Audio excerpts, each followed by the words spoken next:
Water, it's a scarce and irreplaceable element. It unites plants, animals, and humans alike. It is also the key in the fight against deforestation. My name is Sebastián Castro Sasso, and I have flown once again from Costa Rica to the landscapes of Kenya to follow water's essential journey of life.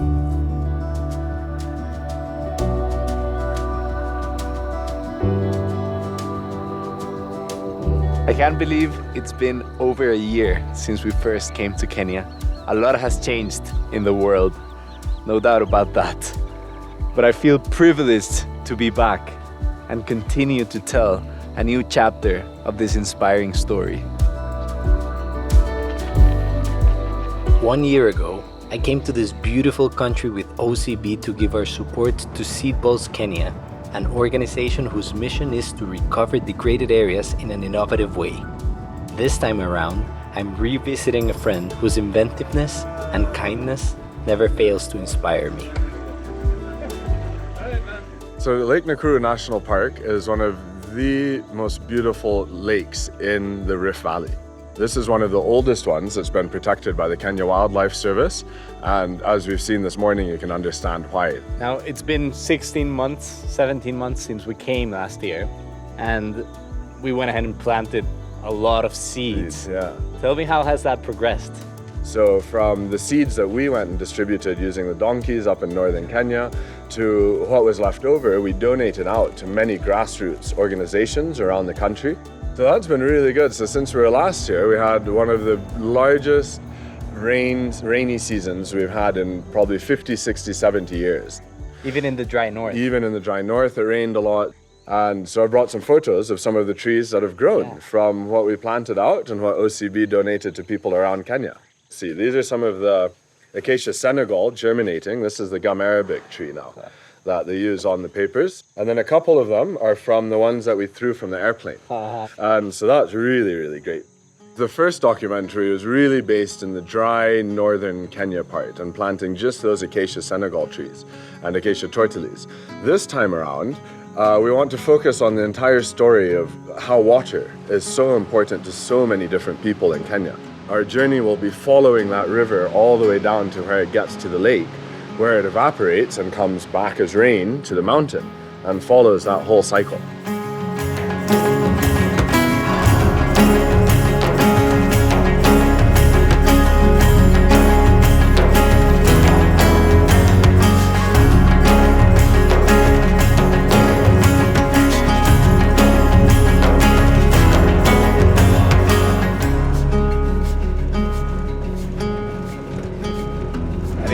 That quite a bit of deforestation as well, huh?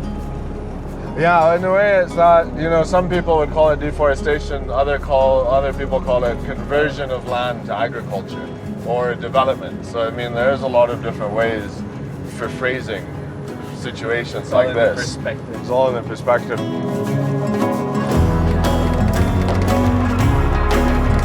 Barnabas Kipkosgei is the manager of the Kenya Forest Service in the Olingurene Forest.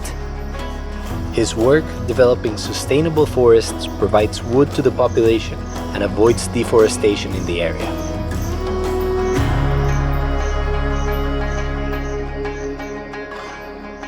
Why is the Mau forest so important for Kenya? Yeah, it is so important because, one, it is a major catchment area. It's a major catchment area. So it is, we have rivers, several rivers that originates from here. So it is an important area for conservation in Kenya. How is that journey going of bringing back the Mau forest to what it once was? We have a tree nursery that we are raising seedlings, and I have a target of over 1 million.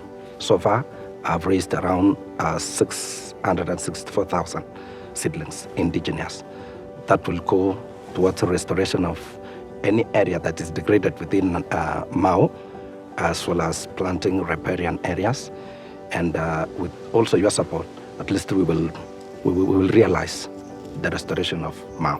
So it gives me great pleasure to work within here, encouraging even the people to at least take nature seriously.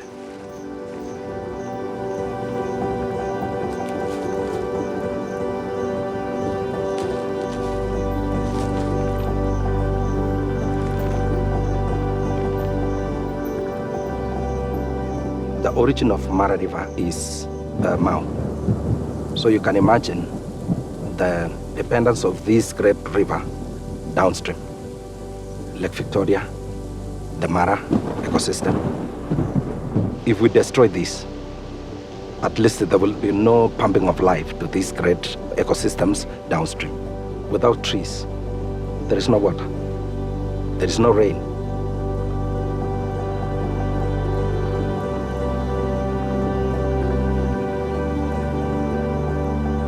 We started following the water route in the green heart of the Mau forest, and we continue our journey along the path that traces the Mara River towards the legendary Masai Mara.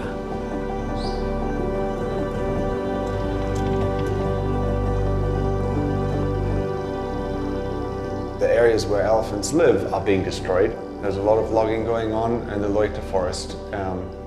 So really what our rangers are doing now is stopping that habitat destruction and frustrating the illegal trade of timber and charcoal. Mara Elephant Project, how old is it? Why did you start it? Oh, okay. So Mara Elephant Project we started in 2011 in the Masai Mara ecosystem, and it was really in response to poaching. So we collared a number of large elephants, big bulls, to protect them from poaching. We trained up some rangers and we got a rapid response team together to address the poaching.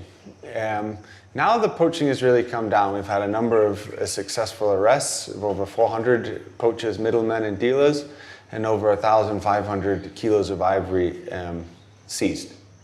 We came from the Mau forest a couple of days ago and it seems so far away. However, it's so linked, right? Mm-hmm. The water that the elephants end up drinking here, mm-hmm. or any other animal for that matter, mm-hmm. comes from over there. So absolutely. Are you making efforts in the Mau forest to protect it? We have 2 rapid response teams there, and they make arrests pretty much on a daily basis of bushmeat poachers and people making charcoal and people cutting down trees for timber and making posts.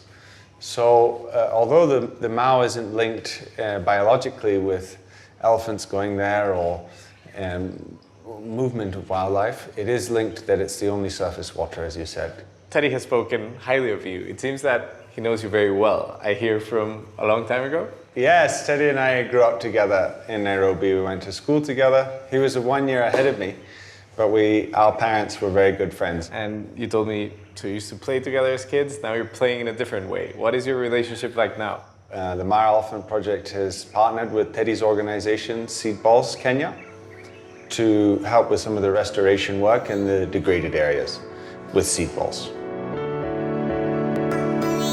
So we're going to plant these yellow fever trees, which are really good riparian trees that, they love being on the sides of rivers and stuff. So yeah, as we go up that bit, we'll drop some out there. And then on the way back, unfortunately, I do know there's an area we might go past where we'll see some recent deforestation. And, it's even on the borderline where wildlife is. And so you can really see how some of those issues are sort of coming to, head in some of these areas.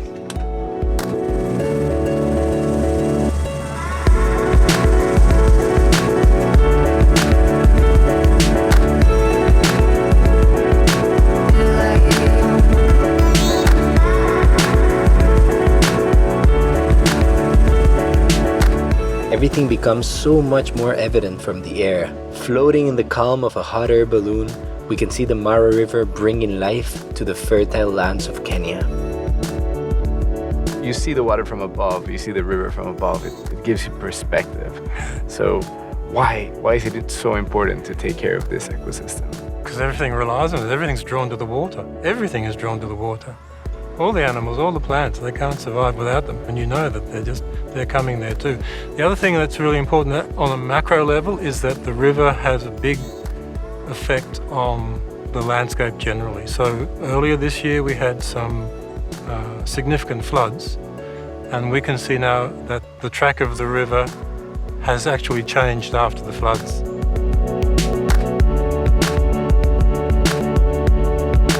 It seems so natural. everything is drawn to the water. By not caring for the environment, we are ultimately altering the delicate balance of rivers, which can have catastrophic effects for everyone. With this in mind, we come to the end of our journey on the shores of Lake Victoria, the largest freshwater lake in Africa and home to over 30 million people.